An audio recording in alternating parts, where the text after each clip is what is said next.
Hi everyone! Welcome back to Window Chats with Robyn, the Instagram live podcast where I sit by my window and chat with very interesting people.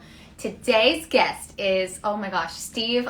I've been calling him Steve Lavoie, and I'm wondering if it's Lavoie, and now I'm super embarrassed because as a host, I should always know how to pronounce my guests' last names. So, luckily Steve is here and he can clarify if I completely butchered his last name, which, you know, moment. Get it out of the way, move on from there. But that's always fun. Although, you know what? Hi Steve. Oh my gosh. How do I pronounce your last name? That was so fun for me. I just caught what you were saying just as I was logging in. It's the second one. It is actually Lavoie. It is Lavoie. Okay, see, I thought so. I'm like, but is that too French? Is he French? So I went with Lavoie. You know what? I am French. I don't speak a word of it. And I answer to Lavoie too. And it looks like Lavoie. That's how it looks like it's written. So I don't blame anyone if they ever call me Lavoie. It's not a big deal. But technically it is Lavoie.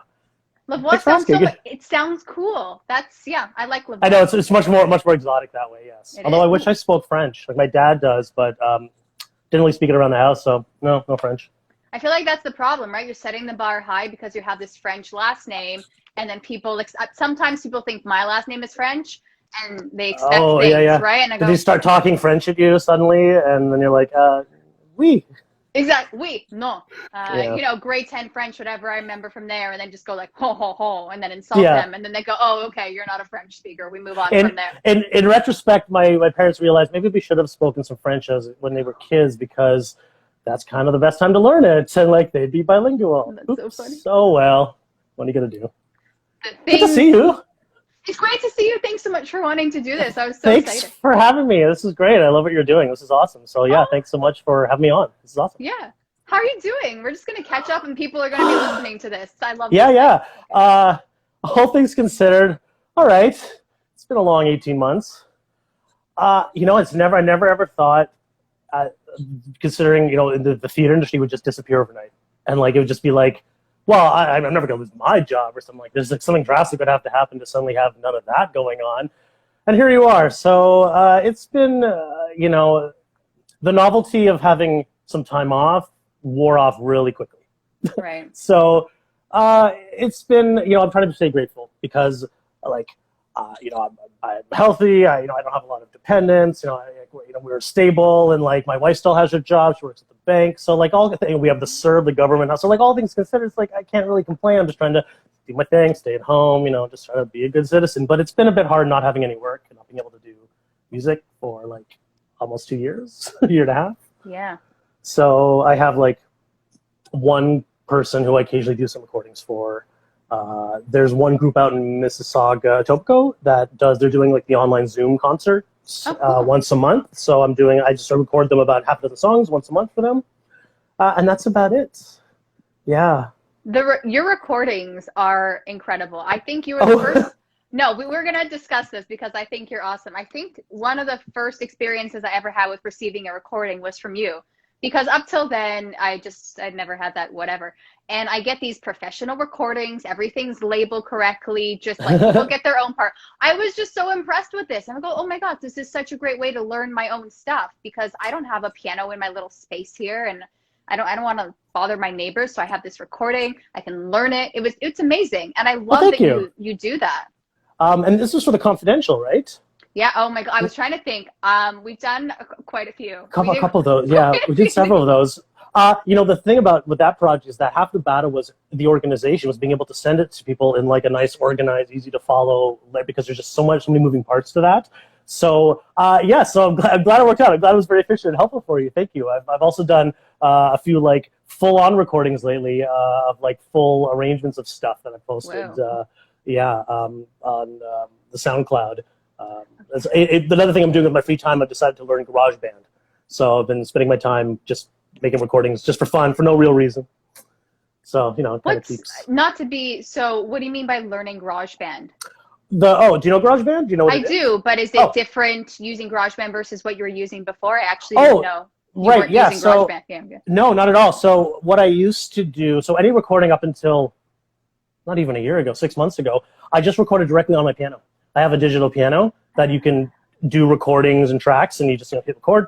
That's it. So that was pretty much what I would do for all the confidential stuff. Every time there was a track, you can kind of go in the back end and change a few things if it was like, made mistakes, but all entirely on the piano, which was good, but there's a lot of limitations to what it can do. And I was like, I wonder if I could like record stuff with like full drums and full this and not be limited to like, 8 tracks or whatever the piano does. So GarageBand, which I knew could sort of, I think, do that. And it was like the free thing with the Apple, and it comes with every Mac. It's like, maybe I'll just look into how that works. And turns out it was like one of the most user-friendly programs in the world. So I started recording more intricate stuff instead of using the piano on GarageBand. So I can do like all like fancy effects and like fancy orchestras and like strings and all that. And it turned out pretty well. This segment is brought to you by GarageBand. Right? Exactly. And then thank you to our sponsor. But no, that's really interesting because it makes a difference when you add more instruments. So I feel like there's a quality that's just going to be improved.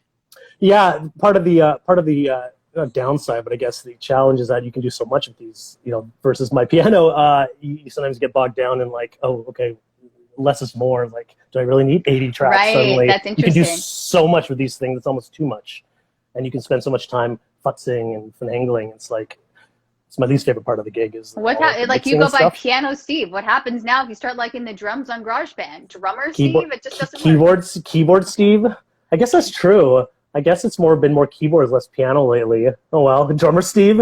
Yeah. Someone asked me once, like, how did you do the drums? I said I just did it by hand. Like, what do you mean? I'm like, I literally sit down the piano and go drums to record the drums, and then go and fix all the mistakes. It's actually quite a fun program, and it's free. That's a lot of time. That's very impressive. Only brought to you by COVID and Corona and the fact I have nothing but time on my hands. It was literally out of sheer boredom that I'm like, I'm just going to learn a new program and record a bunch of stuff. So you're such an artist, though. Yeah, it's out of sheer boredom. I just learned how to do it and record a bunch. So whatever, I guess. Yeah, I did stuff. Like just so modest. Yeah. Just so cavalier. So I have a bunch of things posted on SoundCloud of everything I recorded. So there's like, it's all music theater stuff, of course. And they're all like instrumental tracks. So they're free to use. So if anyone wants to go sing the song from Wicked, there it is. Enjoy. I'll keep doing them. Everyone should check it out. Yeah. But okay, look, I love my freebies. So I saw you had a bunch of free things on your website alone. I go, oh, I'm excited. Yes, that was, thank my wife for that because she finally built the entire website for me. Oh, it's really good. Procrastinate so much, and it was like, just make a website, just do it. Can you just... So anyway, and then, so it was the idea to put a bunch of free stuff on there, which I should really update. So that's the other thing. There's about 50 free random tracks, music theater-wise on there, just piano, free to use. So please enjoy it, and I'll keep trying to update that. How did you decide on the first 50? I'm always curious. Like a little name out of a hat? Okay, I don't know. No, to be totally honest, they were the oldest things I had done, and I think the least popular ones. It's terrible. It's terrible, but it was like so terrible. It's fine. It's a smart business move. It's here's what I can do. Pay me for stuff that you actually want. Like the slightly more obscure. Like I don't think you'll see anything from like Wicked or on there. Although maybe there's one. But there was one. I don't remember. Okay. I think it was slightly more, but honestly, it was just anything I had recorded for clients that's kind of like past the sort of a statute of limitations of maybe a couple of years. I just went through and it was like, here's some tracks. No one's gonna need these. I'm not gonna do anything with them. Here, enjoy. Put them on. I should really add a couple more because there's been a bunch since then. Now guys, stay tuned. Get excited. I gotta get better at driving traffic to the website. Oh my God! Don't this is the thing. I don't know about you, but I struggle promoting myself when I have to promote these chats. I'm like, I don't know if you have time, maybe tune in. I don't like. It's just no easy way, right? And like some people are just so good with that, and if it's not your thing, and Avra who does you know Avra, right? I have to share this. Do you know how I know Avra? No. Oh my God. Okay. And I definitely shared this with her at one point, but I don't even know if she remembers this. I know Avra because as a child, I went to Characters Theater Troupe. It's this acting school in Thornhill. Oh yeah, I know Characters. Oh yeah. So I went no way. Oh yeah. So I went to Characters, and every day I would go there as a kid, I'd see this poster for Jane Eyre and this article that had Avra's face on it. And I would look at it and I'd be, oh, this girl is famous. She's a star. Everyone's staring at. I'm like, I want to be like Avra. So when I met her in person as an adult, I think I was just staring, and first off, I didn't know where I knew her from because I had never actually met her in person. Right, but then right. I knew the name, and I recognized something. I couldn't figure it out. And then oh my gosh, I know your face. And then, yeah, it was her. I confirmed that it was the picture that I was staring at as a child. It was it was so thrilling. Yeah. I'll make sure to get her autograph then for you. Oh my I know, God, right? I should have included her on this. Be like, hi, I was your fangirl as a kid. It was. Oh my gosh, it was cool. That is so funny. Wow. Yeah, and yep, Jane Eyre. That's true. Wow, that was a long time ago. I will have to ask her if she remembers that story. I'm sure she remembers that story. Oh, I That's would not hilarious. be offended if she didn't. I am a storyteller, so I just kind of blab. But it was really funny about I don't know if you've ever looked at the poster, but that was like the thing with the Jane Eyre poster is it's a tree. Yeah, the tree with the face. Exactly. I never saw the face, and someone goes, "It's a face," and then once you see the face, you can't not see the face. I go, "Oh, it was a poster and a tree and a face." I've never seen Jane Eyre. Anytime someone says Jane Eyre, I think of Avra. So I think that's kind of cool. I've never seen it either. She has the music here, but the Toronto version apparently is very different than the Broadway version. When I went to New York, it changed drastically, and like a lot, I guess. So the score is very different. So I've played through some stuff. Don't tell her. It's not really my cup of tea. There's she did it when she was so young. I know. There's a reason it didn't really do so well on Broadway and whatnot. I mean, but you know, there's a couple. But here's the thing: as a child, can you imagine getting the lead and going, you know what? I don't think this is good, so I'm gonna take a step back. Can you imagine? Oh my God! Yeah, I'm gonna lead. No thanks. Not for me. I'm better than this show. Yeah, right.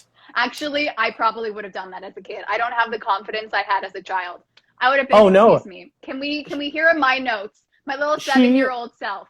Okay, let me tell you a story that Abra did, because she'll probably kill me for telling you this. Well, maybe not. I don't think it's a secret. She was in Joseph and the Amazing Technicolor Dreamcoat, like the Donny Osmond Joseph. Like she was one of the kids' choirs, because they auditioned the Toronto choirs, and then she was in something, and so she got in. She was in the show, and for some reason during one scene, a piece of costume fell off one of the actors, and Avra, who's like just left the stage because the scene's on, the kids leave the stage, sees it and runs back on and picks it up because she wanted the little jeweled beaded thing that fell off the dress. Not in the blackout, not behind the scene, in the middle of the show, just walks out, picks it up, and goes back off because she just wanted it. Is that like the best story ever? That's adorable. I think there might have been words after that. There might have been a chat, but yeah, and she still has it. You know what? I can picture as a child just kind of taking your time, right? Not running in and off, just kind of taking your time, making the scene your own, just staring at, not even walking off stage, staring at it. They're doing a different number. Joseph's doing a solo in prison, and she's just staring at this jewel, taking her time, sauntering around. What a little diva, huh? How'd you do this? It's like when she told him, like, you mean you did it like in the dark when nobody saw it? She's like, no, I just walked out and the lights were on. It's like, how could you do that? Gosh. So, did I ever tell you? Did I ever tell you how I fell into theater to begin with? No, I was going to ask you that. I never like to start with the easy question. Oh, the easy question. Well, it's sort of random. So, I'll tell you this. Do you want the long version or the short version? I mean, you tell me. I have all day, sir. Okay. Okay, so there's two things to know about how I ended up where I am. And the first thing is, I don't know if you know this. So I don't have any formal music background. Okay. Or training, or like anything. I taught myself, and the second thing is, I fell into piano for theater completely by accident, and totally by accident. It wasn't anything I sought to do or had any interest in doing until kind of it happened. So piano was really late to me. Like we had a piano around the house, and my mom played a bit of classical, and I would watch. And I actually played saxophone. My jam was the sax. That's what I wanted to play. Steve. Ever since elementary school, before you could even pick, and like I wanted to play alto sax, and so I got to play alto sax all through elementary school, high school, alto sax, and like I was in the jazz band and the concert band, and we were on breakfast television once because wow, fancy, and that was my jam. It was the sax, and there's a video of that breakfast television, and I will send it to you just one day to look at, and boy, it's a different time. It's a different world. Really different. So fun. So that was my thing, and I was maybe going to go to university for sax, which I didn't. So I actually went to Ryerson, but funny enough, their name. They are changing their name. That's a sidebar. Okay. Yeah, I guess for the better. I guess I have to look into that. I didn't fully look into that. I saw the little news clip, and I go, I will look into you further after this chat. Yeah, the jury's still out, but good for them, I guess. So I went to the old Ryerson, but funny enough, for technical theater, I actually studied lighting design in school. What? I know, how random, right? I've always been involved in theater, but as a kid, I was just more interested in the technical stuff. So I went to university for technical theater and did lighting. And Ryerson has 0 music programs, nothing. So there's no music, no bands. It was that's where I gave up sax, because you can't really, it's hard to play sax in your dorm room just by yourself. It's not really. I mean, you could just be challenging, and it'd be challenging. Might not have people some would neighbors. Hate you. Yeah. Yeah. And then what? I wasn't a classical sax player who plays. I was in a combo in a jazz band, but the residents had a piano room that you could book out. Oh, yes. Just for it was there, so I would just spend time in the piano room, and the reference library. I found you could take out books. You could take out music books. And so I would just go to the reference library, take tons of books, and just sit in the piano room and just do all day long. It's just for fun. And so I was doing lighting. That's what I would do. And that's what I did all through university and slightly after. And one time at a theater that doesn't exist anymore, North York, they have the piano out, and everyone was on break. And I was on break, and I just was just there's no piano, just for fun, because no one was around. And the sound was going into the green room. They could hear it. So someone's like, oh, I was playing the piano. Oh, you play piano? I'm like, no, I'm the lighting. So I had oh, you play piano? I'm like, no. Like, oh, but hey, so-and-so can't be here tomorrow to do, can you just come and fill in the thing? It's guess, sure. And so, I'd fill in here and there, and never once thinking if I should be doing this or if I was qualified to do any of this. Want to play these auditions? I guess. I did not have any idea what that's involved. And then so that's what happened, and they just keep hiring me back, and I ended up doing lighting for a show and music at the same time sometimes, which was way too much. That's a lot, yeah. One or two times of that was enough, and it's no. And then it just became more music work, I guess, that I was getting hired for, which was higher paying, a longer job commitment, because lighting, you work on a show for a couple of weeks. It's way less up a ladder manual labor stuff, which was fine. I wasn't, climbing up ladders with wrenches. And it's okay, so I just kept doing that, and I sort of transitioned from lighting to music, and here we are. And that's sort of how I just sort of fell into it. People kept hiring me for things over and over and over again, and then there we go. I guess I had an aptitude for it. I love that you're just on your break playing the piano, and you got discovered. I guess so. Yeah, this is that's so. You know what? No, it's amazing though. Again, this whole story, but one of the things that I admire about you is being able to play for auditions, because that's just a mixed bag of, I don't even know what anyone's going to bring in. What is their cut?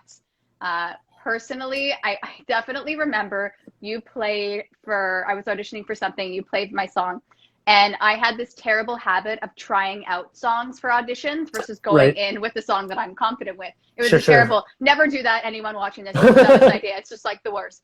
Good advice. And no, especially if you find that the singer just starts, because I always, as soon as I start singing a song, I'm like, why? Do you know the last 5 years when they have that inner monologue? So I'm always having that inner monologue when I do a song during an audition. So here I am having that inner monologue while trying to sing, and then almost wondering, how are you keeping up with me? Because I don't even know, am I doing, is this right? I hate this song. Just being part of that energy is so impressive because it's amazing. Let me tell you about auditions. Yes, and again, I was I could write a book about auditions. I think you should. I really do. Or at least a 10-part what to do and not to do from the perspective of the accompanist. Funny, because when I started doing auditions, never again did I ever stop to think, what does doing auditions require? What does it require of me? It was do you play piano? Yes, good, you're in. Is that a skill set I have? I guess I do. I went on a rant on Facebook not too long ago, just got on my soapbox a little bit about auditions and audition pianists specifically, because it is a very specific skill set that requires something very specific of you that is not necessarily just, I play the piano. Like just playing the piano does not equate to being an audition pianist. It is a different world. It requires a different skill set, a bunch of different things. And it's okay to say, no, that's not the gig for me if you're not, or if that's not what you do. The horror stories break my heart from the actors who tell me I hear it time and time again, more often than not, of just their auditions being butchered or just not going as they should due to, I'm guessing, maybe it just comes down to diligence on the part of whoever's hiring the right person for the job. Right. And because, as you know, an audition pianist is not the same as just like a rehearsal pianist. It requires you to be able to sight read, to adapt quickly, to follow the singer, to listen, to just kind of like, be able to interpret stuff quickly and easily. And it's not easy all the time, but it definitely requires a certain something. And it's not everyone can do that. And that's fine. Right. So I think I think my rant was about, okay to say it's not your gig. Don't take the gig if you just can't do that. Know if you can do that or not. And also, people who are hiring, you need to ask more questions, do a little bit more diligence and do research. There should never be a reason where an actor goes in and has a bad audition. If you're hiring the right person, that shouldn't happen. That's their job. I mean, the praise I get and like the nice comments are amazing. And I sometimes wonder, but that's my job, isn't it? Like, isn't that what I'm supposed to do? Isn't that the bare minimum of what I'm hired to do? I mean, thank you, I appreciate it, but like, there's a quality that you have that I cannot describe. But when I would walk into an audition, I'd see you at the piano. I go, okay, at least I know someone is on my side in a sense. You just have a very positive vibe because auditions are so stressful, right? And there's this stoic panel. And you're just this kind of impartial third party, just I'm going to play whatever and let's do this and good luck. I want you to be able to, the actor to not have to worry about the music side. It's going to be like you've done 100 times in theory. I got your back. I had a bad face of trying out songs. It was terrible. I did myself terrible advice. I'll get to that point in a minute. Yeah. Don't worry. I got your back. Don't worry about what I'm doing. It's time for you to perform your best work, for you to show off. You shouldn't have to worry about what's happening over here. I'm not perfect. I've made mistakes. I've had bad auditions. Like, oh yeah, but being able to get across a sense of comfort to the actor, so that they can feel relaxed and do the work without having to wonder, or without having to leave the audition going, oh my God. Some of the stories I've heard over what should be considered standard audition repertoire for accompanist, right? Like basic stuff, like songs from Greece and people butchering that. I'm like, how? That should be standard stuff, which means maybe that's not your gig. Right. Maybe the job for you is where you have to learn the music, and that's fine. So, producers, please hire accordingly. Don't do this to your actors. It just means ask the question. Ask the people, hey, have you ever done auditions before? Do you know what that's involved? Here, so read this music, And the second part about my rant, while I'm still on my soapbox. I love the rant. was what you were saying, is about the actor's preparedness side, I guess. And the bad habit of, one, choosing songs you've never sung before for your audition, or a song you learned the day before. But here's the problem I have. Because there's certain musicals that everyone's going to do the exact same piece because this is so perfect for it, that I go, I don't want to be compared to someone else that just sang it in before me, because I've had that happen so many times. The person right before me sings, and then you have that backup song and you go, I didn't want to use this, but that girl killed it in there, and I can't hit the note the way she did. So it's so hard. I get it. I mean, we never ever judge the person based on the one that just came before. I get it, right? It's so hard when you hear the person just saying your song, which does run the risk of happening when there's popular songs that are of the season. Here's another personal opinion about audition song choices, and it's not necessarily a popular opinion. Not everyone agrees with this. My belief is there is no wrong song choice. There are some people who are like, never sing this song, never do these artists, never sing this thing. first of all, the idea of like never sing Sondheim or like Jason Robert Brown, that's BS, because again, as the accompanist, it is your job to be able to play what's in front of you or simplify it enough to like their music didn't come out yesterday. It's been out for decades. Like this is part of the lexicon of music theater. So that's fair game, Sondheim and Jared. But I mean, really, unless there's no callbacks, the point of the audition is to just get a callback, just to get the callback. Yeah. Within 10 seconds of somebody singing, you can tell if they're right for the show. If you could nail Happy Birthday, I don't care. It doesn't matter what song you sing. What matters is if you can nail the song, if you're so comfortable with it, if you can act the song, it's a song that evokes what the show is trying to come across. Is obviously, if you're trying to do a tragedy, you don't want to sing like a really up-tempo silly song. Like there's this context, but whatever song you do most and you feel most comfortable at, which is, again, now is not the time to learn something new. Now's the time to do the song you can nail and 100%. That's all you have to do. It doesn't matter what song it is. Sing On My Own. Sing Les Mis. Who cares?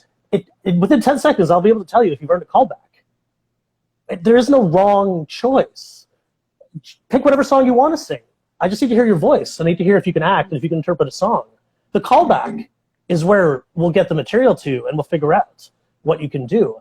But it's like the stress of never sing this song, be careful with this song, only sing this song, don't sing this art. It's like, sing whatever. I've cast people who sung like Oh Canada and people who've come in singing, Defying Gravity. Like, it's all across the board. There's no rule about what song you could do, right? So when they sing Oh Canada, did everyone on the panel feel the need to stand up and be patriotic? How did that go?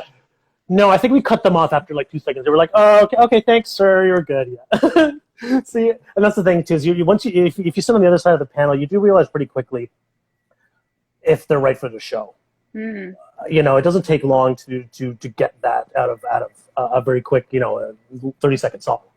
So maybe an unpopular opinion, but I think there are obviously smarter song choices.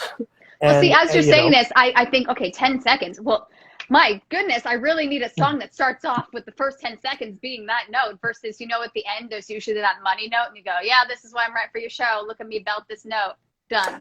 And see, this is why I'm also more of a fan of when giving audition information out, and people say, I don't like giving a bar amount, like I need a 32 bar cut or 8 bars. Yeah. I give a time frame, 30 seconds to a minute or whatever, a minute and a half. Because that could then be arranged. Because some people are so strict to the if it's 32 bars and it ends at bar 33, they will cut that off. And that's like, guys, it's like an estimate. Like, come on, it's not. But some people think, no, if it's more than what they say, then it's going to be cut off. So give me a minute of a song, whatever minute you want. I love that you're saying that. I remember again the 32 bars, and I had something maybe 34. And I'm like, and you're like, well, they're gonna. I was so scared, and I think they played. I'm like, oh, they didn't count them. Oh, okay. Right. Yeah. Are they just gonna stop when is the guy just gonna stop playing at the end of the 32 bars? And it's like maybe in some places, yeah, they certainly would, and they would cut you off, and they're really strict. Where I'd rather just say sing 30 seconds of the song of your choice that evokes the role you're coming for. I'll never forget, and I'm not gonna name names. Music directing a show, and it's not a comedy. It's a drama. It's a heavy show. It's a long show. And the characters are not comedy at all. And somebody auditioned for one of the leads with "You are the Christ, you are the great Jesus." And so in the 30 seconds, 2-minute audition, I have to try to decide if I can see you in the role of the character you're auditioning for, while you're singing a da, da, da, da, da, okay, well maybe you did a great job of it, but maybe that's not the best choice in a really short audition to try to get across to me what role you're going for, So that's where I come to wrong song choice, but not wrong, but just not appropriate for what you're trying to do. It doesn't get you the callback then where I can give you the material to see. That doesn't earn, you know what I mean? That's just doing your diligence. Did you think ahead, sir, about what role you're auditioning for? What that role is? What maybe we want to see, but at the end of the day, I say sing the songs that you should pick the songs you're absolutely most comfortable with, that you can nail, that you sing the best, that you've sung 1,000 times before, because you have 2 to 5 minutes to impress people you've never met when you're up against the world, right? Yeah. So yeah, so that's my personal opinion on songs. No wrong song choice. Just, you know, smarter choices than others. But it comes down to the roles you're going for. We could do a whole offline conversation about the terrible song choice auditions I've made, like starting from childhood to now. Because I have no, honestly, that would be my book of the worst song choices. I don't even know why, but it's so hard. I found choosing a song, choosing a monologue, I find it so challenging. I do completely understand why you don't want someone to sing a song from the show, but I find it so hard to sometimes match the specific genre, and then it's just like you get in your head and you like, you don't want to copy what everyone else is doing. You don't want to go with, you want to stand out in a way, but again, that's where I'm like, oh, let's find that original song choice and see how it goes. But there is something to be said with singing a song that you're confident with. So I completely understand what you're saying. Mm-hmm. And I would argue that shows more to the panel if you're singing a song that you're confident in, that you nail, even if the last person before you did it, because it just shows the confidence in the song and just how you carry yourself and how you do it. And again, all it's really doing is getting you the next stage. It's getting you the callback. That's where the real audition begins. You know, it's like the job interview. You know, in a world, there's you know, we're done in a vacuum, so you can't actually hear or see what anyone else does. So there's no comparison. There's no judgment. You don't know what the last person sang. You don't know what the next person even looks like. You just sing your song and do your thing. You know, I wish auditions even have to happen. I wish there was a way actors can get roles without having to audition at all. It's really unfair. It's hard. It's unfair. I could not do what you do in a million years. I understand it never ever gets easier. Even having done auditions, you know, however many tens of years, it never ever gets easier to do. And I applaud you for being able to do it, because I couldn't. And it's not fair. I wish there was roles for everyone. You know, love to be hard on myself, so let's just keep getting rejection. It's really like tough as nails. Not really. What is it? There's something written on my whiteboard. It says, no is a preference, not a rejection. Oh. No is a preference, not a rejection. That's very interesting. I've never heard that before. And you know what? Yeah, like, I haven't done a lot of like casting shows, but you know, the ones I've done, I never sense for me that anyone's being rejected. It's just, we can choose this or we choose this. It's just, we have to choose this, and that person happened to get it, not because you suck, because that person got it. Like, you know, there's a lot of factors. When it comes down to, you're a great singer and so is a great singer, well, then it's everything else outside of that. If you can both hit the notes and do the song, well, great. Then we have to look at every other factor. Then, what's your availability? Are you going to be gone the stage? Do you look like the part? The chemistry is there. You know, it's all the other things.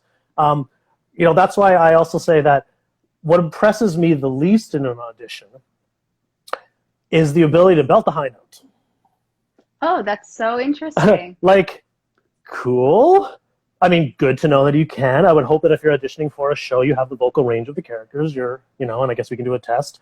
But I'm much more impressed at the acting side if you can act a role, if you can act a song. Right. And I will say that's, again, my opinion, one of the things that's kind of sort of lacking, if we're talking kind of the community theater world, is that of the three threats, singing is usually, you know, fine, to good. Yeah. Dancing is, you know, is handled. Dancing is addressed. It's the acting. The acting is not really something that's given a lot of attention to always. Like, it's like, you know, and a lot of people who do this for a hobby don't have back acting experience. You know, they don't know how to act. You know, they just know how to perform as best they can. So singing a high note, belting, defying gravity, cool. But can you act the song? Can you interpret the words? That's what I'm more interested in seeing in your audition, in your first audition. You know, that is way more impressive to me. Is captivating me with the story than hearing how loud you can belt a D. A lot of people can belt a D. That doesn't, like, cool. But we're going to hire somebody who can belt the D. That was a given. You know, we need someone who can act the role, who can understand the role, and who's not just coming into the auditions to show off how loud they can sing. Right. You know, and, you know, then there's the question of doing diligence beforehand, finding the right key of the song. Oh my finding. gosh. Well, okay, so before, I think when I really started getting into my audition musical theater heyday, I had that, I can't remember that online program that composes or transposes the Yeah, song. music notes maybe. There's Yeah. a couple of them that do. And the feedback I would hear from some people that were playing it, they would say it's weird that the version, and it just didn't make sense for them to play. And then I would get thrown off because I just listened to it on my computer, because the program also allows me to hear it and practice before I go into my audition. Yes. So I don't know that it's terrible sheet music. Right. 100%. And first of all, it's much easier now with like internet and every music program in the world. Music notes, however many years ago, it was like, do I have the book? Can I photocopy it out of the book? And that's what you got. Book. And that's what you deal with it. And that was it, or you just get the chords. Now it's easier to find, but you're right. So I want to sing this song. Oh, go to music notes. There's the song. Great. You don't necessarily know what you're looking at. You don't know what's a good arrangement, what's a bad arrangement, what's the right key. Unless you know this stuff, you're not going to know.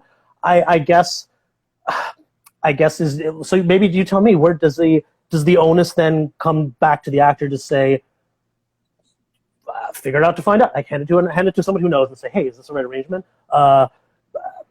Ask the question, I guess. Have a accompanist play it for you, even just over the phone. Say, hey, can you just play this live? We're just going, oh yeah, that works. Play the highest note in the song. Is that the right? Is that come down to doing diligence before an audition, putting all your ducks in a row? I don't know if you know Statler's, when that was a thing, like Singular Sensation. That was usually where, at least that's what I found I started doing. I would just go there and get Donovan or whoever, Donovan Abbott or whoever was playing, for like Chris Hughesy, and they would just play the song. I go, oh, that's terrible arrangement. Let's find another song, or let's just go back to the original key and see if it works. So it's definitely, there is something to be said for testing the piece versus just kind of finding it the night before. I guess that comes down to the whole being prepared and professional. So. Right, and it doesn't bode well when you come in with the song you told me you found the night before. Yeah. Fine, it's fine, no judge, maybe you can nail it. But then is the wrong key, is like a different arrangement of the song. That's another thing that not to discount. There's different keys, sure, but there's also very different arrangements of a lot of these pop songs and current songs. Like, it's not necessarily the version you heard on the radio is the one you're going to print out. It's, if you don't kind of do that, it doesn't kind of show like you're prepared. It's like, oh, you didn't really prepare properly, so you don't really want to be here. You're not really taking this seriously. What am I supposed to think of this if you don't come in? I have a minute to judge you. It's like. Ooh, so that was when you say it like that. I'm judging you in a minute. So. That's all I have. I wish I could spend half an hour with everyone to learn, the nuance. But all I can say is you have unlimited resources on the internet to find pretty much whatever song you ever need in any version. Just make sure you choose right, or bring in the old-timey book, or whatever. Do people still bring in because I find with the old-timey book, what if I have very old-timey books that, how do they stay open? It collapses. Not often. Not often anymore. Mostly kids. It's gonna be mostly kids. The old Disney stuff where the spine is so broken, it'll lay flat. But honestly, that has been a challenge a couple times where I've had to have creative, like, put this here, put that there to hold the book. Thank goodness it's a lot of it's binders. It's funny, the people who do music theater for like a living, you can tell because the way their binder is prepared, you can tell there's just something about the way they come in, and it has the tabs and this, and it's just like that is their Bible. The rest, it's usually music notes. Music notes is huge, or just sheets. A lot of times I've had like people with like it's printed landscape, so I'm half the notes on the bottom are gone, or it's the ink is faded. One person just came in and brought me handwritten chords on staff paper for like music of the night. How did it was music of the night, so luckily it's a song you sort of know the melody to. So I guess it's like, well, this is what you're giving me, so you're gonna get what you get. But it's like, I guess this is a choice, but all we ask is you bring music to the pianist. Couldn't you just bring music to the pianist? So the fact that anytime someone says they have an accompanist for audition, accompaniment. Yeah, that sounds better. The sheet music? Yeah, but no, they have an actual someone playing the piano versus bringing in a karaoke track, right? Yeah. they get why you need someone playing piano for audition. There's just an element that adds to an audition. I can't explain. I know that it just, I don't know, it just feels, there's more to worry about for me personally, because especially when you don't know who's playing the piano for your audition, but there's also just something when it works, you go, oh yeah, okay, that was great. It's a different, it's what the show is. The show is going to be done to live music. It's not going to be done, well, generally, it's going to be done with live music. Not always, of course, nowadays, but you know, it's not a karaoke song. You're not singing karaoke. Yeah. There's a lot to be said in seeing how one adapts to singing with a live pianist they've never sung before. How well, it's great when everything's going well, but how well do you do under pressure? How well do you do in a crisis? So when someone's a crisis, oh my gosh, I lost my place, the pianist is not following me, because that happens. Right. What do I do? How do I react? Do I show it on my face? Do I freak out? Do I sneer at the piano? Do I step up and go with it? Do I adjust? It's like, that says a lot on how well you're going to do under a crisis, you know, in like a high stress situation too. Have you ever been sneered at as you're saying? Yes. Oh yeah. Really? Ooh. Oh yeah. And there was one, I whispered it was just some snide comment of leaving like, oh, that was really slow or something, just something like doesn't faze me at all. Yeah, sure. Because I get it. You know, in the moment, emotions, I don't judge. It's fine, you know. But you know what's interesting too? It took me, again, it's like life lessons. I'm giving this advice as if I'm this, you know, wise one. But I definitely have learned a lot, because the audition is the actor's time. You know, so have the right song, monologue, and like have that ready. But when you come in, you can talk to it's your time. So you can say, this is my tempo. This is like, let's just make sure we have the tempo. This is where I'm starting from, whatnot, like versus, oh my gosh, I hope you get it right. No, like, let's figure this out together. Let's work as a team and let's just see what happens. Oh, like, no, I'm confident enough that I know that I'm amazing and let's go. Man, I'd love to do an audition workshop about what to do when you walk in the room. I really do. As we're talking, I'm like, you have so much knowledge. The amount of times people will come up and hand me the music and then walk away. And I never let that happen. It's like, no, come back here. No, we're not done. I almost wonder if people are new, do they know that they're allowed to? That's no, the thing, not necessarily. Right? I don't know. I'm not allowed to shake hands. Okay, I'm just going to do my song. Yeah. 100%. They think they're allowed to do it. They may have been in a circumstance before where the person was not receptive to that, where they were told, don't go that, you know, where it wasn't conducive to that. And it's like, no, come over. So we're going to talk about everything music-wise. We're going to talk about what's your tempo, any cuts, any fancy repeats. Do you do anything strange? Do you slow down? Like, no, like everything you need to know, come talk to me. Like, this is your time to make you comfortable. And to think of like people who would just hand the music and then walk away, and the accompanist lets that happen. Like the accompanist is just like, whatever.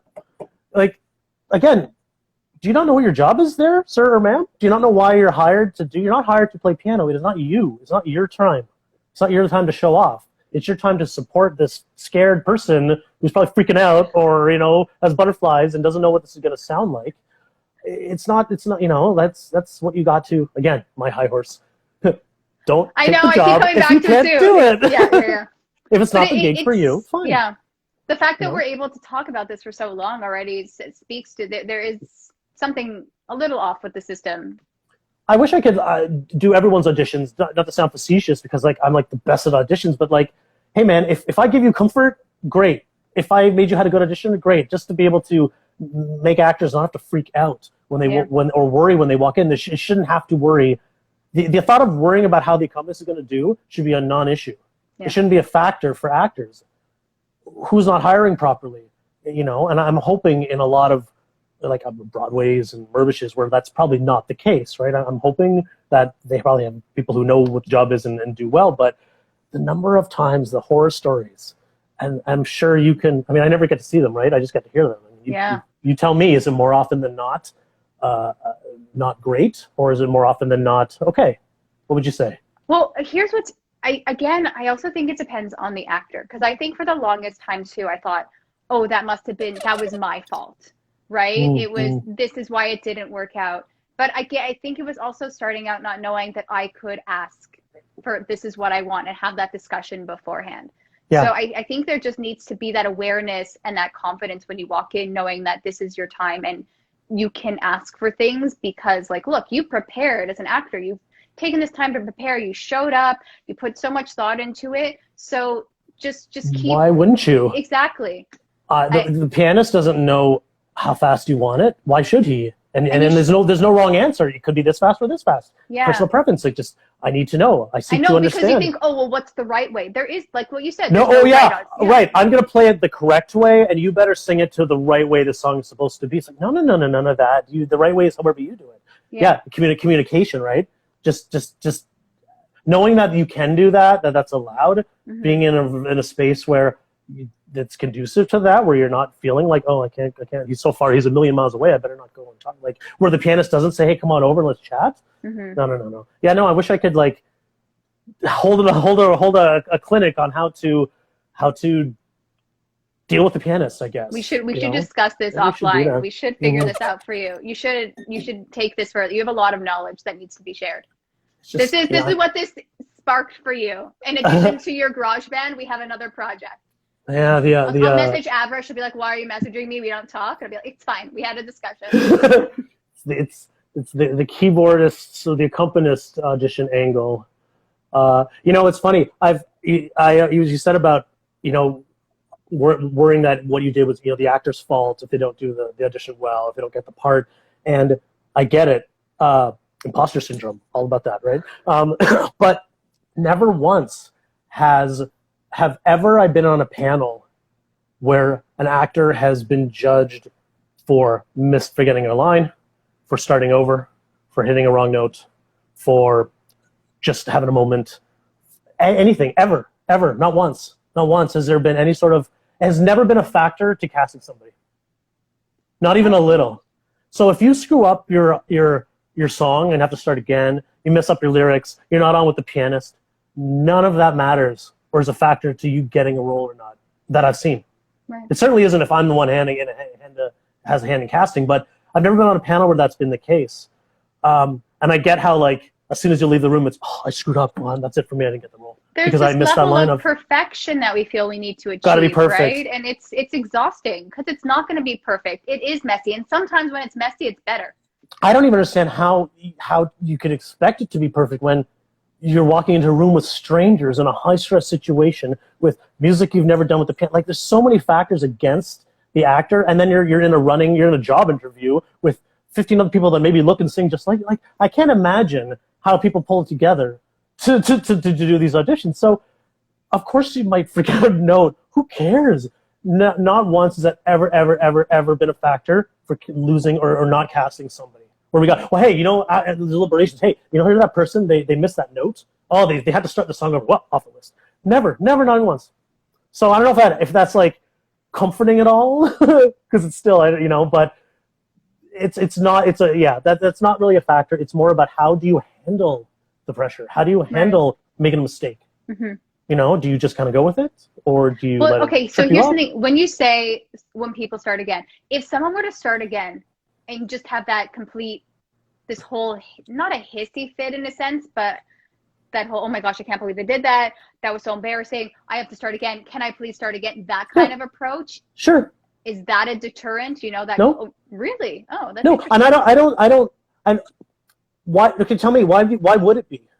Well, because I'm wondering if that kind of takes away the confidence the casting would have. Because if this person makes a mistake and they should be able to recover quicker, or even if they, again, everyone makes a mistake, but why are they so apologetic for it? Maybe that's where I'm coming from. Okay. No, because, again, my opinion, no. Again, considering the circumstance of what you're doing, no. What I'm listening more for is, how's your voice? How are they singing the song? Do they have the right quality, what we're looking for? Do they look the right part? Do they know the material? Is all the usual technical stuff. Yeah. It's really just the technical stuff. The emotional angle. None of that factors. It's gonna happen, and you have so many rounds before we get to opening night. Mm-hmm. Don't worry. You know what I mean? There's if you get it, then you'll get an audition. Then you'll have to actually learn the material, and then it's a whole different level. No worries. Shit happens eventually. This is very helpful information. Yeah. It's kind of what's going on in an actor's head versus what's actual reality. It could just be my head. It could very much just be my head. I am an overthinker. You have a brain fart. You have to start the song over. In your head, you think, well, I botched my audition. Well, the panel is like, okay, start over. Whatever. So, because sometimes you have to start over. There's this notion of, for some reason, music theater is this like perfect element of like larger than life people who like can do no wrong, never make a wrong note. Like, what? Like, no, people are the actors who are human. But you know what? People come to the theater, I think, to have that escape because this is a story, right? And again, I mean, they're not always the nicest. Some are a little sad. You don't leave uplifted, some of these musicals. But there is something to be said for going, and there are not larger than life characters, but there is a feeling that someone gives you, and when you put on a whole show, and it's so magical. So I can understand when you have that vibe from just watching a show and you want to be able to be a part of that, and it's just not a desperation, but this whole, like this, I need to be this, so I need to be the best I want to be part of that crowd. I want to be part of that environment. Yeah, but I guarantee you every single one of those people have watched an audition or forgotten a line or something. Sure. Yeah. It's, if there's a way I could just say to all the actors, don't worry when that stuff happens. It's not, that's just being human. That's just showing, oh, you're a human being. Oh, congratulations. No, we don't hire humans. We don't hire humans. What? You're not perfect in this really high, stressful, first time ever environment with all these factors going against you? You're not perfect? Get out. Disgusting. Unrealistic expectation. Maybe it's an unrealistic expectation for actors to put on themselves, that they have to be 100% perfect and any mistake is unacceptable. It's just not the case. Right. It's a process, right? I had a director colleague friend who, and this is more about the audition or the rehearsal process, but I think it stands. It was 3 steps. What is it? It's the difficult must become easy, easy must become habit, and habit becomes beautiful. Whoa! But only in that my voice. order. Just like a croak. Wow! But only in that order, right? So if you're not rehearsing, difficult. It's always going to be difficult, but difficult will eventually become easy. So like, forgive yourself when it's going to be hard. The first audition, the first day, it's going to be difficult, and then easy will eventually become habit, and that's where it becomes. You can make the beautiful product in the end. So it's like, be forgiving on yourself, actors who it's the first day of a potential project, the audition, and you're already like thinking you failed. It's like, it's just day one. It's okay. It's all right. Be forgiving. I'm laughing because I leave and I'm like, I failed. All right. And then I wish there was more roles for actors too, right? Because it's what you audition 10 times, you get 1 role. Is that the average or something? Oh, that would be nice. I like that ratio. Right. So 100 times to 1. And no matter how good you are, no matter how good you do, it doesn't guarantee the next role, which sucks. You still have to, it's like starting over at square one every single time. There's like the handful of rare few actors, usually like, you're Idina Menzel's who just get handed roles, but that's just few and far between, and it's not a thing. And I wish there was a way. It's interesting with having, 100 plus auditions, whatnot, and you go, when you actually have to do a job interview that's not related to the biz of show, and you're like, I know everything, like I'm good. I don't have to prep. Like I will prep. I'll do that. But it's this confidence of you come in with confidence because this is I do this stuff all the time. I know it's what I know how to do. You reject me, that's fine. You don't want me, okay, we move on. But you just go into another job audition. You go, I call them auditions now. It's not an interview. It's no longer a job interview. A job audition. I like it. That's technically what it is. Yeah.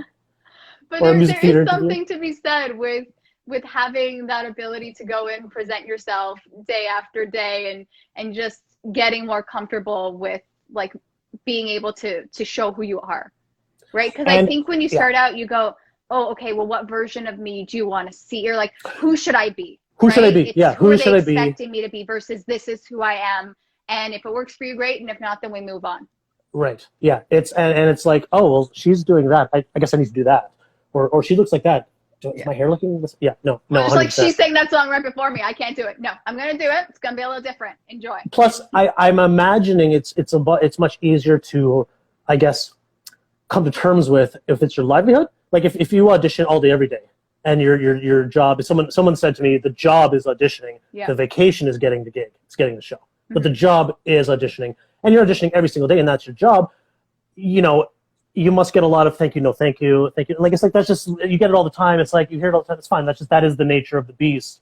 Whereas if you audition for a show once every blue moon and you don't get it, and it's even, every few months, it might be a little bit harder, when it's not something you are used to or something that you encounter all the time, because there's no easy way, again, is there a solution to not have actors have to audition for stuff? Is there another way around? Can I tell you, when I get offered something, I go, what? Thank you. Right. And it's so always... which craft is this? What is this? It's very confusing. What is this? Are you sure you don't want me to audition? Because I can, but I will accept. It's who's going to be mad at me? Yeah, because I took this. That's the dream, right? When you're talking about ID number, I just want to be that actor that just doesn't have to audition. There is this actor, like people that just get given role. Again, you have to work very hard to get to that point, or just be super lucky. But probably a little bit of both. Yeah. I'm guessing there's probably 20 other Dina Menzels there who don't get that chance, right?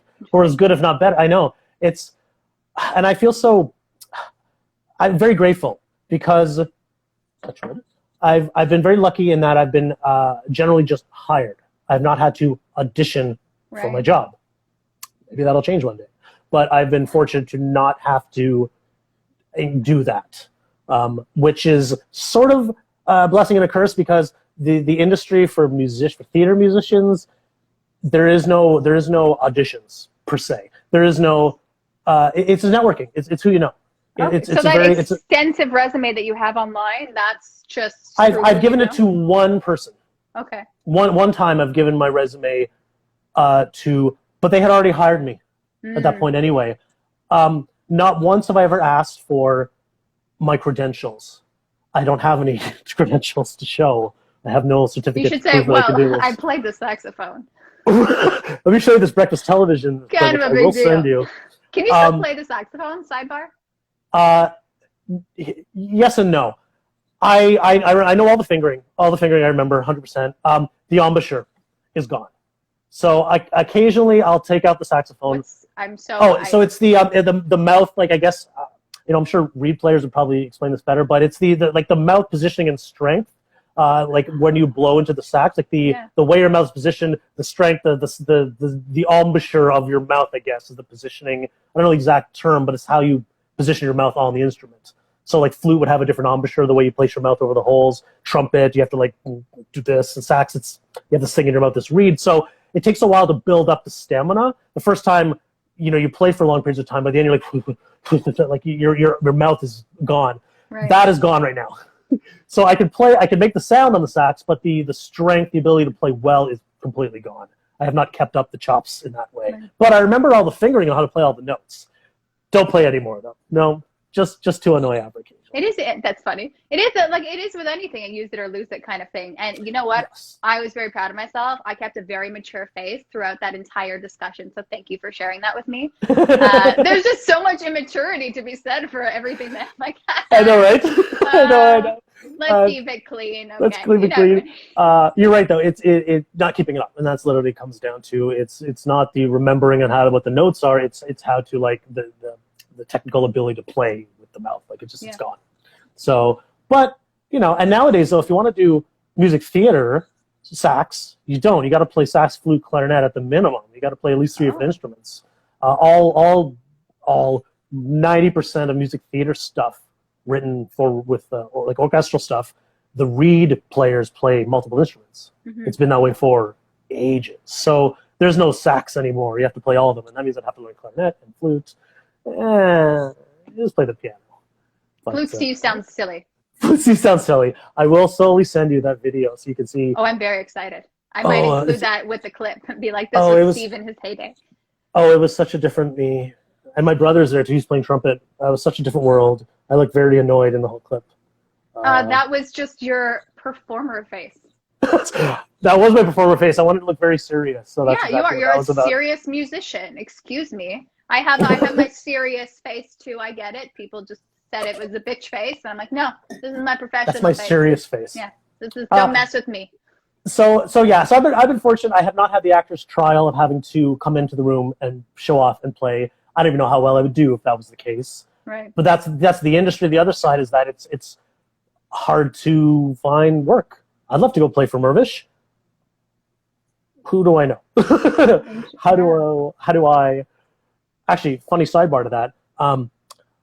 I just before COVID, like just before, yeah, I actually met the guy who contracts all the musicians for pretty much. There's 2 contractors in Toronto that hire everyone, all professional companies.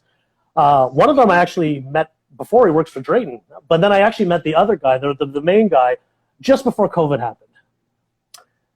And he was like, "Oh yeah, you want to come sit and come sit in and watch Anastasia or come from away or whatever." I'm like, "Oh, okay, great, yeah, need a keyboard player." And then COVID happened. So it's like, because it's all about meeting the guy and and just being like, "Hey, I live up close, here's my resume." It's like, "Hey, I finally met the guy." COVID. That was the one. That's probably my one biggest frustration so far, is that because it's so hard to kind of get in the industry and go from this level to this level. And I've got work for Drayton, which has been wonderful, and that's some great people, and oh my god, a union gig. But it's the networking and the knowing, and it's like just kind of get your foot in the door a little bit, and then COVID shut it all down. So it's like, it's just kind of frustrating. We're like, don't forget me, guys, I'm still here. But it is very interesting what you said. That jump from non-union to union is such a hard jump for and it's really hard to get your foot in the door. And I don't know if it's this. Is it the same for musicians? But are you part of a union? How does that work? Yeah. Okay. Oh yeah.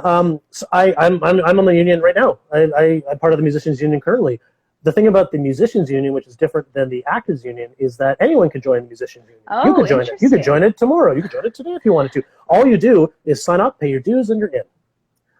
The musicians union, unlike the actors union, which is the complete opposite of that, right? I know. How unfair is that? You don't need union credits to get into the union, which totally makes sense that I'm not. No, in fact, no, right. I know. How unfair is that? So no, the way the musician union works is that you get the gig, then you join the union. So I didn't join the union until I got the union gig.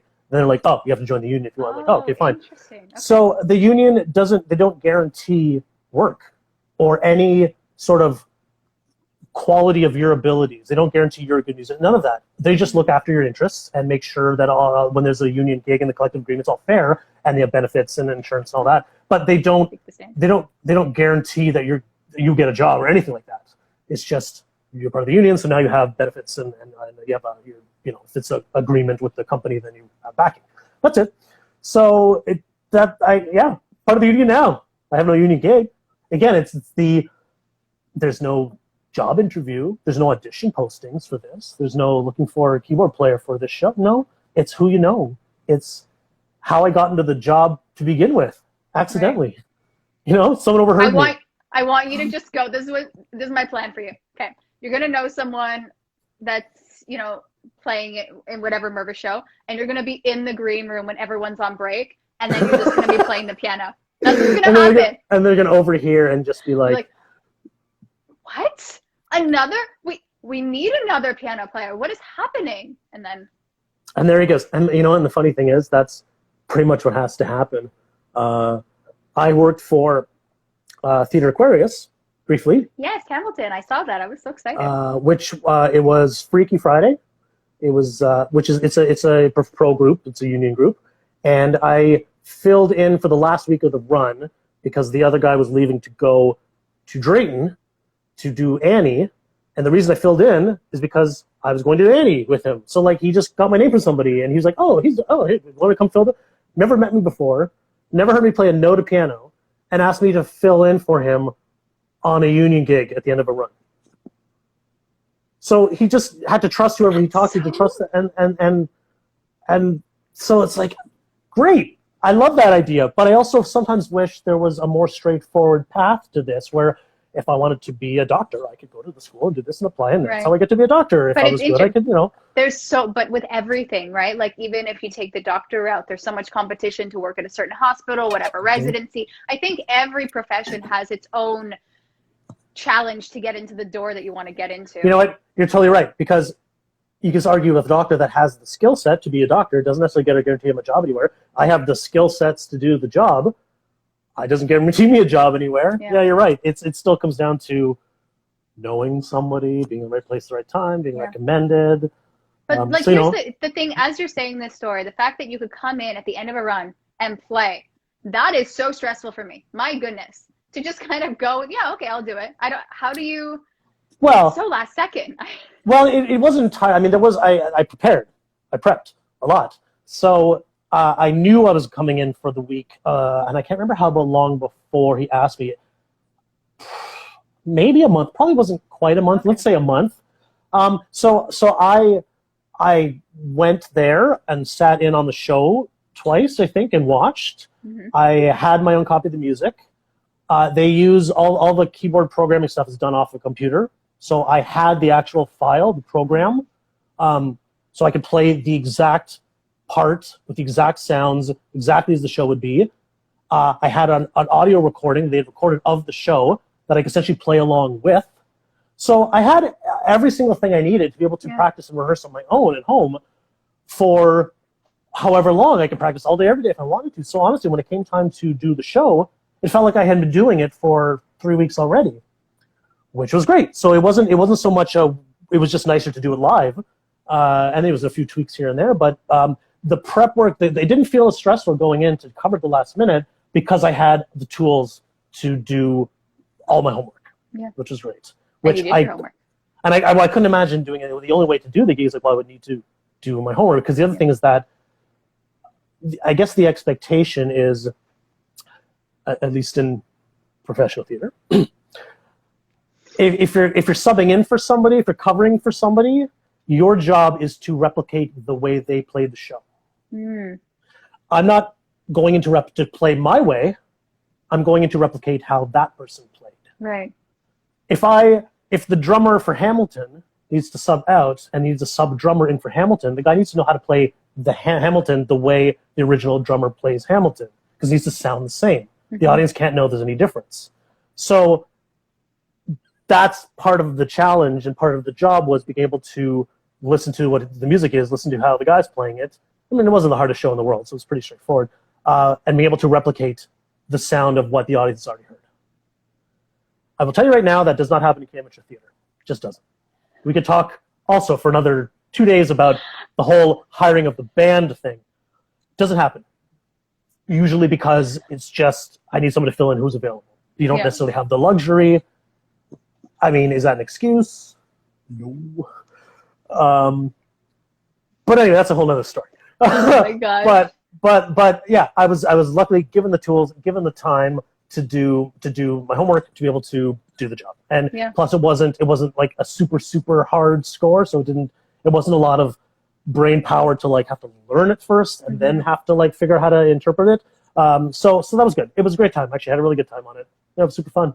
But just entirely based on who I knew, some guy. I didn't even know the guy. He messaged me and like got my name from somebody. And that's kind of how it works.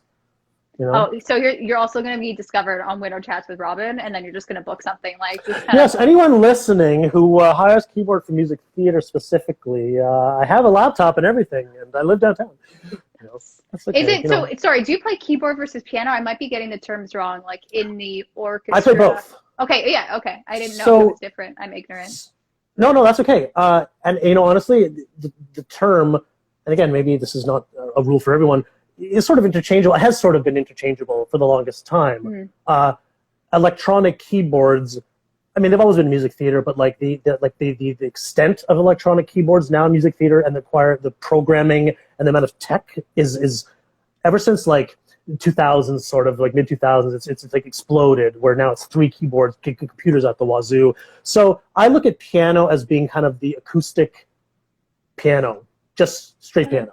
Yeah. Whether it be on an electric keyboard or an actual acoustic piano, which you'll find way less and less in the pit anyway, I consider that piano. So, for example, do you know, what's the show?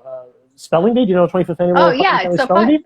Great show. That is a show that is piano. It's only written for piano and other instruments. So I played on a keyboard, but it's just piano.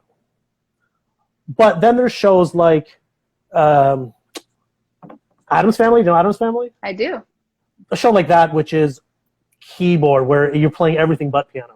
You play all wacky sounds, these strings and brass and like harpsichords and animal noises, and it's like, and you're dealing with the biggest show I've done had like 350 patch change, which means that you're actually clicking a button to switch sounds in the middle of the show, sometimes multiple times per song, to switch the whole programming to something new. And oh my gosh, the sidebar, I did a show in Drayton, it was Beauty and the Beast, and it was a put together keyboard book. So the guy had done it, and it was very complicated. And there was times where you were pushing the button in between bars.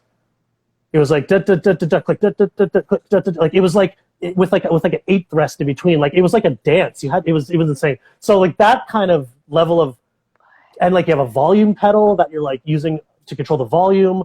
You have the button is with your foot. So like that's keyboard. That's a whole different world. Notice I haven't mentioned, and the playing of the notes have to be right too, right? As you're saying this, it's just so fascinating because this is just a whole area that I don't know what's going on. I'm just okay, cool. It sounds right. And also, something that's kind of community theater has been adopting very late to the game, getting amateur groups on board with things like heavy programming, which is what's required. Like Addams Family, the whole sound of the show is really built into the programming. That's all those wacky sounds. That's the sound of the show. It requires way more than it used to. Playing the notes is such a sidebar thing. It has all the tech behind it, and people willing to invest the time, do their diligence to figure out how all this works, to want to do it. Mm-hmm. It's a whole different world now than just sitting and playing the music. And it's sort of been a late adopter to amateur theater, for better or for worse, because the technology is fairly new, right? You're just now getting into like, what, I need a laptop to play the show? It's like, well, that's sort of what the show calls for, right? So that's kind of the keyboard world. It depends on the show. I do both. It's not the same skill, though. Playing piano on a show is not the same as dealing with all this technical keyboard stuff. Yeah. And it's almost like new world piano. I don't know. Yeah, sure. Yeah. And there's a dance and a willingness and you have to be kind of want to embrace it, I guess, right? So yeah, different skill set, different requirements. Not everyone is up for that. It's not everyone's not the right fit. Jam. Yeah. Right. It's not the right fit for everyone. It's not the right jam for everyone. So again, I encourage anyone hiring musicians to maybe do some probing questions on what the music requires. Mm-hmm. I'm always of the opinion you should hire the right musicians for the book, not you should hire who's there. Granted, it's not always easy to do so. A lot of times you just have to hire who's available. Mm-hmm. But the person who plays Sweeney Todd is not necessarily the person who plays Footloose. It's a very different style of music. So the person who plays Addams Family is not the person who plays necessarily West Side Story. So can I ask, and I know we've been talking for over an hour, so if you have to go, I totally understand. Already? Oh my gosh. I know. This is what happens. I was curious how you found out about Confidential Musical Theater Troupe, or how you, music theater? Confidential Musical Theater Project. I have a thing over there that says that. I'll tell you, no problem. Music Theater Project. Okay. And that is, for anyone that doesn't know what it is, it's like musical theater improv is how I best describe it, where the actors only know the part they're playing and they've never met, and they get people like Steve to send them awesome music beforehand to practice and learn and they have the script, and they all show up and they do the show. And it's amazing. Yeah. Yes, a one-night show of an unrehearsed musical with a cast who's never met before until that night. And the audience doesn't know the show. And the audience doesn't know the show until the first notes start, and then we see what happens, for better or for worse. I'll tell you how I got involved, no problem. So again, like almost everything, totally by accident. So Avra got a job. She works for a bank. She got an opportunity to go work in Chicago for 2 years. Oh, cool. It was just a job opportunity that opened up, and the bank was like, do you want to go to Chicago? We need to know now. So she had like very little time to decide. So she ended up going there for, it was a 2-year contract. She went there. I joined her after the first year. We did long distance for a year because I had stuff to finish. So I went to Chicago, lived there for a year. It's great. At the time, we had been hearing about Confidential. That was going on in Toronto. Marion had been doing it. And they had me going, we're like, hey, what is that? I think you heard about that Confidential? Yeah, it's cool. Anyway, and that was it, living in Chicago. And then one day, a mutual friend, who you know, Martin, right? Martin Biot? Oh, yeah. He, because he's friends with Marion, messaged her and messaged us and said, hey, I have these two friends who moved to Chicago recently, these theater guys. You know, it might be a really good fit for them, because she was franchising outside of Toronto. She was opening up other franchises. And he said, oh, you know, maybe that's an idea. You know, get in touch with them about something they'd want to bring to Chicago. So she did, and we did. We basically just got on a call. She explained, and we had heard about it. We're like, oh, that's kind of cool. The franchise idea was very reasonable, and it was like an option or a way to kind of, because we didn't know any theater scene, was like, let's explore the theater scene. In retrospect, I think we might have bit off more than we could chew. We ended up doing 3 productions and a cabaret within a space of like 4 months. It was for some reason we did it quite a lot. But essentially, we bought into the franchise, and we were like, all right, let's do it. And we, you know, as producers, you find the venue. You gotta, like, we had to advertise a lot because we didn't know anyone in Chicago's theater scene. We got a lot of submissions, and we basically did it. And Marion came down for our first production, and we ran it, and we did 3 productions altogether. And then the contract for Chicago ended, so we ended up coming back to Toronto. And when I came back, Marion immediately was like, hey, so I'm now doing 1 a month. Can you, I need you to do this one, and then the one after, and then the one after. So, and then she's like, can I hire you as the like associate music director for the group, for the whole company? I'm like, yeah.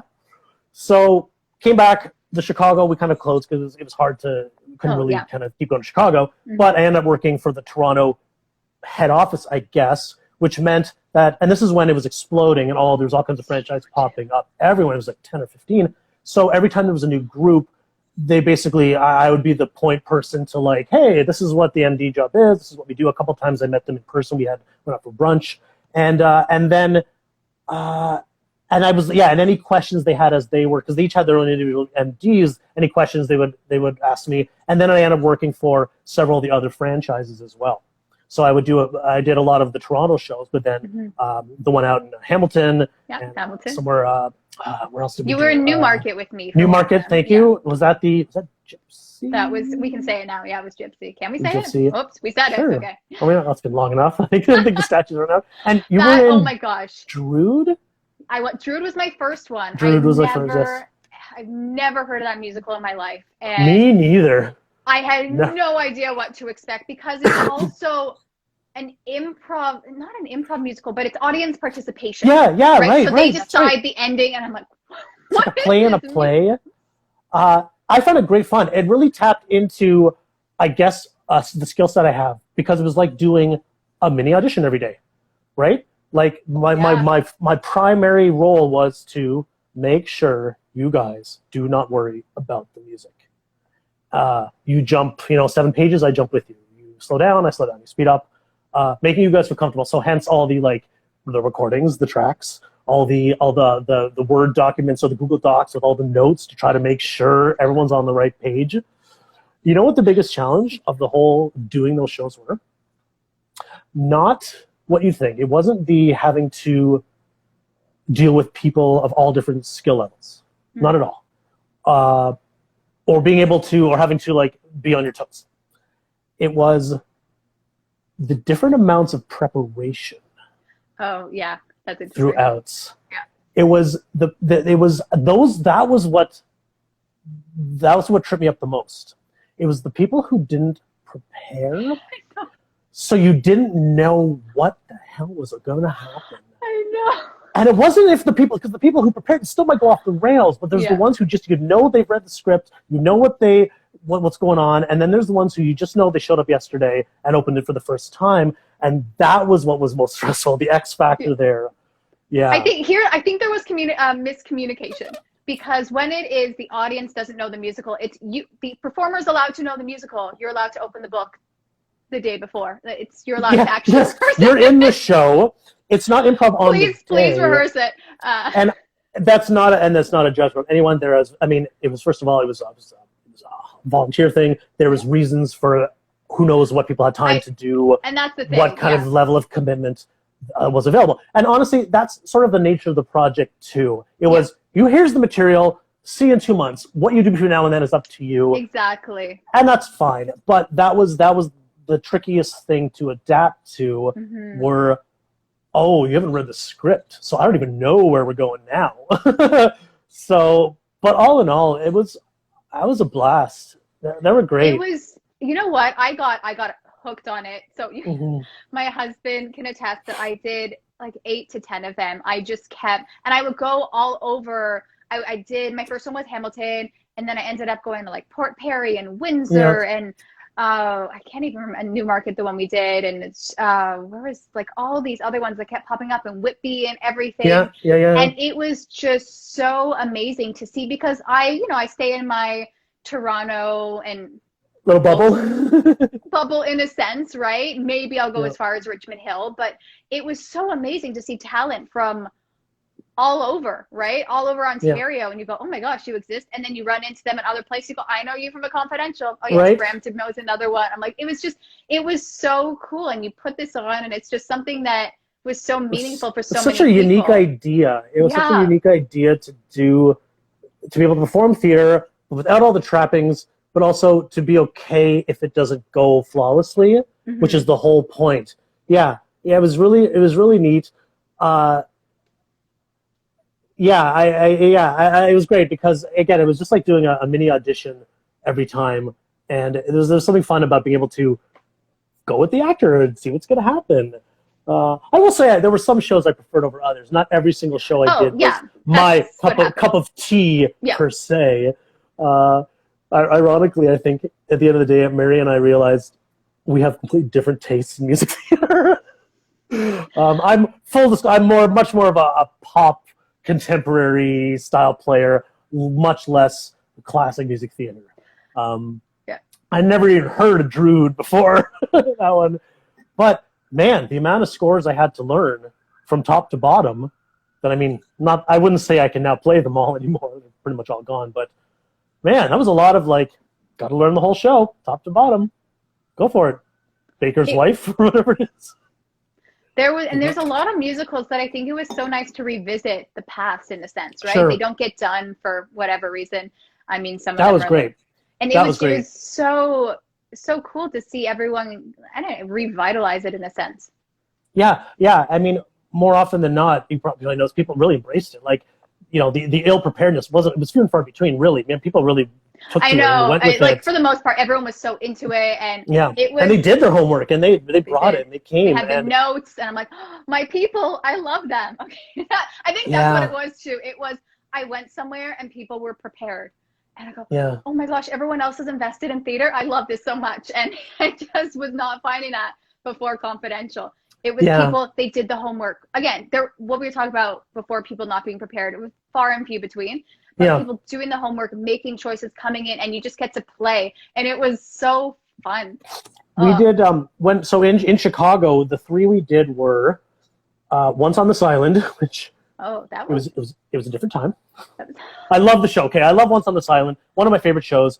I think, Flaherty and Aaron's, the guys that wrote Ragtime, wrote this show. Some of the best music. Not a show you can do colorblind anymore. That moment has passed. But regardless, we did. It wasn't entirely colorblind, but we had a mixed race cast. But anyway, we did it. It was great. The second show we did was Children of Eden. I don't know if you know that show. I know you have a song on your website from it. Amazing. So Children of Eden. Children of Eden. That sounds biblical. I don't. It is. It's written by Stephen Schwartz. Classic Stephen. It is, in my opinion, better than Wicked. It is his masterpiece, in my opinion. If you put them side by side, I will take Children of Eden over Wicked hands down any day. Essentially, the first act is not Noah's Ark. The second act, Adam and Eve, is the first act. Second act is Noah's Ark. But it's like Superstar, where it's it's biblical, but it's not really religious or anything like that. Music is beyond beautiful. That was our second show. But the third show was Spamalot. And one of the best productions of Spamalot I've seen, just the things that these actors, where you don't know what to expect, would choose to do. And that's what made this so great. Some of the choices these people would do was just so brilliant, and it just made such a great experience that you probably wouldn't get if you rehearsed a show for months and months. That's very true. Yeah, and it was like, this is why that's the Spamalot show. Just it was like, this is worth the price of admission. This is why we do this. It's like getting the right people. It was so great.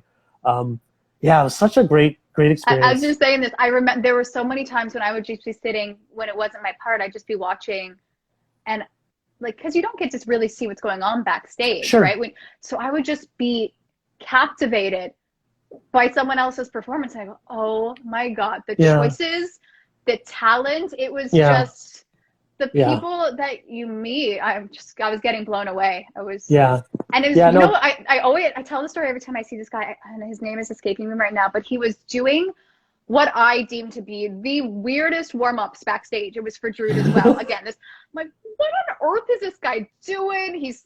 I've never like moving like his vocal body. Warm-ups or like physical warm-ups? Vocal and physical combined. I'm like, he's just doing the weirdest stuff. Like, okay, is he mentally okay? Like, I just didn't know. That's and amazing. Then he gets on stage and does the most insane performance. I go, okay, I'm gonna start warming up.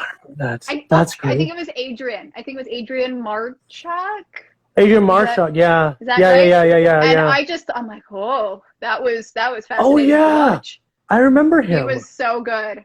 And I think I tell him that to a point where it's like, I don't even know who you are, Robyn, stop talking to me kind of thing. But just that moment, as soon as I saw like him go from backstage to on stage, and then I thought, okay, I have to keep doing this because this is amazing, and just learning from different people and working with people that are so talented like that. The whole cast was really talented.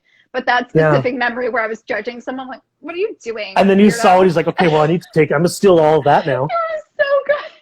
And that's the kind of stuff you wouldn't necessarily see otherwise. Yeah.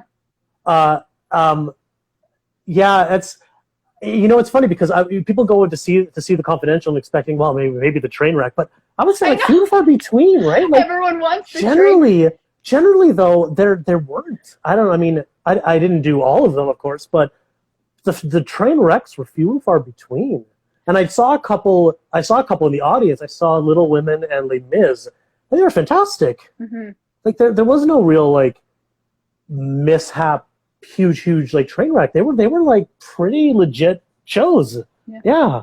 But I always, one of my favorite times, I was doing Course Line with them, and we were running out of time. So Marion's like, and they all get hired.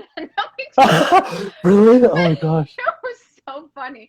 I think it was the one in the Fringe, so we had the 1 hour to finish the show. Right. Oh, okay. Yeah. I saw the Fringe one, and I made a point to go see this one because I knew what was coming up. I saw Cats. Oh yes. Because she had always been threatening to do Cats. Yeah. And then finally, I knew that the Fringe one was going to be Cats. Did you see that one at all? No, I heard about it. It's fun. A lot of improv dancing. Yeah. I love improv dancing until I remember getting an email and it was saying, okay, so we're going to cut out dance numbers. I go, but I love making up dance numbers. It's my favorite thing. You were probably in a minority if you didn't like making up the dance answers. Poor Avra, who was in Once on This Island, again, different time. This is, again, our first show before we really knew the ins and outs. There was a big dance break that I didn't cut at all. Should have really cut. Yeah. So you're the reason for that email. All right. Yeah, exactly. But it's great. They lived in that one moment. It was just a one-off. It was just an experience that like you can't recreate. I think it was a brilliant notion of hers to come up with that idea. Yeah. It's too bad. I love how you became a part of it. I love it. You just again, random. It's so fun. She didn't ask for my resume. She didn't ask to prove that I knew how to do it. I play the piano. She just trusted Martin. It would be can you imagine that lie though? Like I've heard a lot of actors lie on their resume, whatever. And then look, they get to set and something happens. I can't do this, whatever. I don't know. I can't sword fight. Sure. But can you imagine the show relies on you and you say you can play and then you get there and it's, where's C? Oh, is this a flat, a sharp? Right. Well, to a less extent, not as extreme, but yeah, because it happens with Audition Pianist. Right. And here we are, right back to the beginning. Oh, that was full circle. Full circle with, yeah, I can play the piano. Auditions, sure, I'll do auditions. Not at any point stopping to think, what does playing auditions mean? Can I sight read? Do I know how, like all of the things that aren't playing the notes? But then time and time again, right? You get people who agree to the gig and can't do the gig. Yeah. And then the actors, again, luckily, from the panel side, I would never judge an actor on a bad pianist's job. Mm-hmm. And I've been there. I don't play my own auditions. And if the pianist screws up, I would never, ever blame the actor for that, or it would never cost them a role. But I know how it makes them feel when they leave and how it makes them worry the next time they walk in the room. Yeah. And that's just so unnecessary, because there's people out there who know how to do it, Mm-hmm. or people who could learn how to do it, or people who have the skill set and just need to practice on doing it, or just need to figure out if they, or ask questions on, hey, what does that entail? What happens if this starts? And it can be done, and it shouldn't have to be hiring people not qualified for the job. Yeah. Maybe that's just not knowing what the job requires of you. That's true. So I wish I could play for all your auditions. Oh my gosh. Is that a thing? Do people bring audition pianists to do their own auditions? If I could, I would. I'd be that diva saying, okay, cool. I brought my own. Go away. Actually, in retrospect, I've had it happen once or twice, but for me, it's great. I'll take a break. Yeah. No problem. I don't think there's anything wrong with that. Yeah. Why would I not want you to sing with the person who you know best? So great. If he knows how to nail your song for you, yes, do it. Steve, you're gonna have to be like this is the thing. This is the thing we should look into as well. I've decided I have a bunch of business ideas for you. Some auditioning 101, the pianist perspective. Yeah, but then also like hire to go, like, hire to go. Oh. This is what it has to be. Like, did you just decide to buy your music last second? Send it to Steve. Do you want to know if it's right or not? Yeah, exactly. Do you want to hear a quick recording? And do you want him to come to the session with you? It's going to be like this whole package. Ooh. I could do that. I'm going to be your agent. Man. Absolutely. Whatever I could do to make, get your 10%, to make the actor's experience more comfortable. That's what it comes down. It's like if giving you guys the tools to do your best work, whether that is tracks sent to you for your confidential show, email with the music notes, being able to ask what's your tempo at your audition, saying, hey, this is a really weird arrangement. Do you want to play it like the record? Like whatever I can do to give you the tools to do your best work is what my job is. That's what I want to do, and that's what I hope I wish to do. What I try to do. Yeah. And I want you to get something in Mervish. I've decided I'm putting it out there. It's gonna happen. Come on, Wicked. Yeah. It's funny. I've recorded enough Wicked songs on SoundCloud. It's like, I already know how this music goes anyway. Just give me the job. I could do it. There you go. You don't really have to give people a resume, but it's there. This is. What do they say? It's act for the job. Act like for the job you want, or something. Like act like you already have the job you want. So I'm just gonna go around acting like I already have the gig. Yeah, and put it every day. Put it out to the universe and be like, come on, universe, give me the job. Yeah. Come on, Mervish. When you're back, I live down the road. You know my number. I would love to just tag Mervish. I'm gonna tag them. Let's see what happens. Give Steve a job. I'll start a campaign.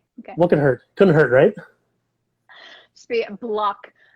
Please do not contact us again. Yeah, right. Then I get blacklisted suddenly, and you know what? But no, Steve? I keep taking up more of your time. I couldn't stop talking to you. We've been talking. No, this is a blast, and this was amazing. Yeah. Thank you so much for having me on. Chatting with you. Thank you so much for coming. Thank you so much for just sharing all these thoughts and things that I think actors should know. I'm not by no means an expert or an authority on any of this subject, but hopefully any of this made sense doing it for a while. So pick up a couple things. Now you're sounding like an actor, okay? No self-doubt. You're great and very informative, and I'm definitely not doing a new piece for an audition ever again. That is. Do the song you nail the best. That's the one thing to take away is don't do a new song just before your audition, and don't stress too much about the song choice. Just pick something that evokes the character you're going for. Yeah. I think that's great advice. Yeah, and then it goes from there. Yeah. No, this is great. This is awesome. I love what you're doing. I think this is awesome. Good luck on your next one. Who do you have next week? Oh, great question. I like to confirm them now because so you never know. You never know. So I will be confirming that. And that's why I stopped advertising it too far in advance because I'm like, this isn't working. So yeah. We'll see. Might be someone on Monday. Get excited. Nice. No, this is great. This is the highlight of my week. So thanks again for asking me to do that. It's a pleasure. Hope we get to work again too. Absolutely. And if not, I'll just hire you for something. I'm sure. Anytime. I have with COVID, I have nothing but time right now. So anytime. I don't love it for you. I love that you're so available if I need you. That's just... Yeah. I got a car and a bunch of time, so no problem. And that goes to anyone else listening too. Yes, let's send the best way to contact you. That's actually a great question. On your website? Best way to contact me, yes. Website it goes through, honestly. So I have website, it's theaccidentalaccompanist.com. Because I accidentally became an accompanist. I have a YouTube channel which has a few things. It's not super updated there. Honestly, Facebook Messenger or through my website would be the best ways to get, or through Instagram. So any of the social medias or YouTube, yeah, any of them. But Facebook Messenger, I would say, is probably the most efficient way to get in touch with me. Yeah. Okay. Yeah. I will. And they can get in touch with you too if they can't reach me for any reason. And point them my way. Well, then I'm getting 10%. Oh yeah, I get 15%. Are you kidding? 32. Just to keep it right. I love it. That's great. Oh, yes, thank you so much. And my pleasure. Abra, I will. Still fangirling. And have a great weekend. Okay. Thank you. You too. Stay safe. Stay cool. And yeah, we'll talk to you again soon. Yes. And thank you all for watching. Yes. Thanks everyone. Bye guys. Bye.